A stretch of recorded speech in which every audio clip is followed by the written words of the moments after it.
ये जो तुम अपने शरीर को लेकर इन शरीर संबंधियों में आसक्त हो गए हो, ममता कर लिए हो, तुम यहां आसक्ति और ममता से मुक्त होने आए थे,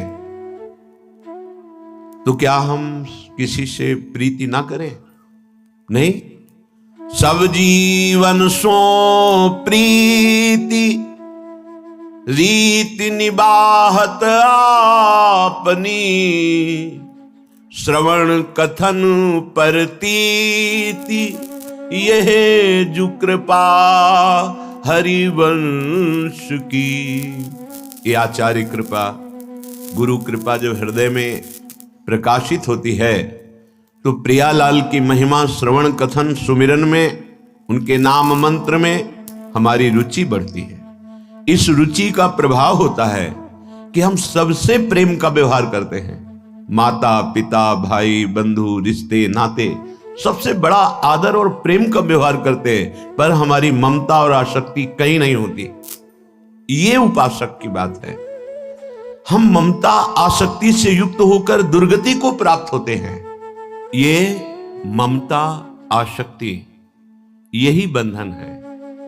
वस्तुतः हमारा जीवन आसक्ति में बंधने के लिए नहीं आया, ममता में बंधने के लिए नहीं आया। सच्ची मानिए, ये कभी छूट जाएगा, शरीर अचानक छूट जाएगा, हमारे प्लान धरे के धरे रह जाएंगे। जीने का भरोसा मिनट का नहीं है, और ऐसा लगता है हम कल्पों जिएंगे। इतना बैंक बैलेंस हो जाए, इतना सुंदर मकान बन जाए, ऐसी व्यवस्था हो जाए, ऐसा हो जाए, ऐसा, और बस सोचते सोचते वो समय आ गया जो सोचने का समय नहीं देता, और सब कुछ व्यर्थ हो जाता है। अगर हम भगवत भाव से, तो हमारी साधना बन जाएगी। माता पिता परिवार पत्नी पुत्र ये साधना बन जाएगी। यही विषय भोग हमारी उपासना बन जाएंगे। अगर हम सावधानी पूर्वक चलें, बहुत सुलझ करके, मानव देह इन द्वंद्वों से मुक्त होने के लिए मिला है। श्रीपाद कह रहे हैं, का अपेक्षा पितृमात्र बंधु सुहृदा का स्निग्धता मुग्धा का। ये जो आप अपने परिवार में आसक्त हो रहे हैं और अन्य को दूसरा मान रहे हैं, अपने परिवार में राग कर रहे हैं, दूसरों से द्वेष कर रहे हैं, अपने शरीर को प्राण प्रिय समझकर दूसरे शरीरों को पीड़ा पहुंचा रहे हैं, ये तुम्हारी दुर्गति का कारण बनेगा। विश्वास कीजिए, हम अनंत जन्मों से इसी राग में, आसक्ति में, ममता में फंसकर अपने प्राण प्यारे प्रभु से बहुत विलग हो गए हैं। श्रीपाद कह रहे हैं, ये मन का हरण करने वाली माया की चाल है कि हम इस माया रचित शरीर में और शरीर संबंधों में ऐसी आसक्ति कर ली कि ऐसा लगता है यही जीवन का परम लाभ है। सच्ची मानिए, बड़ा भ्रम, शास्त्र ज्ञान है, पर दूसरों को उपदेश देने के लिए, अपने को बंधन मुक्त करने के लिए नहीं, और बंधन पुष्ट करने के लिए।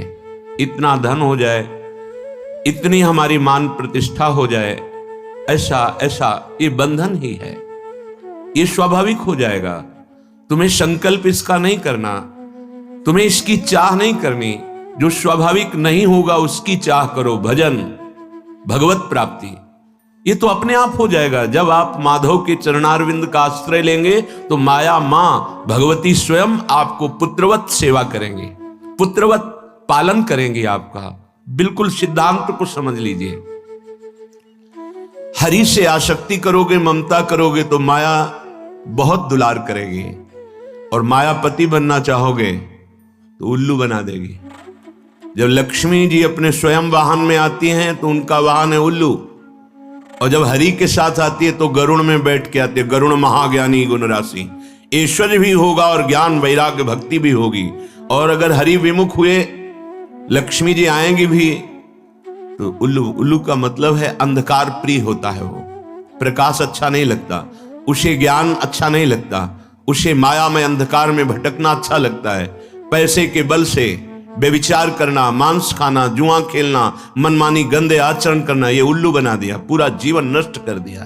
का अपेक्षा? तुम्हें क्या मिलेगा? बहुत जन्म हो गए यही करते।